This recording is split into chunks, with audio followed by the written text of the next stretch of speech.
तुमच्या बॉडीमध्ये uric acid वाढलं आहे, हे तुम्ही तुमच्या लाईफमध्ये एकदा तरी डॉक्टरकडनं ऐकलंच असेल. युरिक ॲसिड म्हणजे नक्की काय? ओके, सो प्युरिन नावाचं एक प्रोटीन असतं. ते प्रोटीन तुटल्यावरती युरिक ॲसिडची निर्मिती होत असते. At a small instant uric acid बॉडीमध्ये बनणं इज कॉमन. बट हे युरिक ॲसिड जर हे त्याच्या प्रमाणाच्या बाहेर जर हे वाढत गेलं तर सांधेदुखी किंवा गुडघ्यांमध्ये त्रास किंवा टाचेदुखी हे असे लक्षणे आपल्याला बघायला मिळतात. तर आपण काय करायला पाहिजे? आपण रोज सकाळ संध्याकाळी कोमट पाणी आपल्या बॉडीमध्ये जास्तीत जास्त कोमट पाण्याचं इंटेक झालं पाहिजे.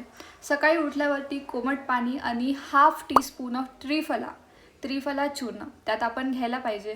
सेकंडली, युरिक ॲसिड बॉडीमध्ये जर खूप जास्त प्रमाणात वाढलं आहे, खूप जास्त म्हणजे इथे दाखवलेले काही इमेजेस आहे, आणि तुम्हाला जर भयंकर त्रास होतो आहे, आयुर्वेदामध्ये रक्तमोक्षण नावाची एक ट्रीटमेंट आहे. ती ट्रीटमेंट केल्याने इफेक्टिवली आणि एकदम फास्ट रिझल्ट्स तुम्हाला त्या रक्तमोक्षणनी मिळतात. अँड येस, आहारामध्ये जर तुम्ही काय करायला पाहिजे, जर at a small instant uric acid वाढलं असेल तर दुधी भोपळा तुम्ही खायला पाहिजे. तूप थोड्या प्रमाणात खायला पाहिजे. भाजीपाला खा आणि जंक फूडपासून दूर राहा.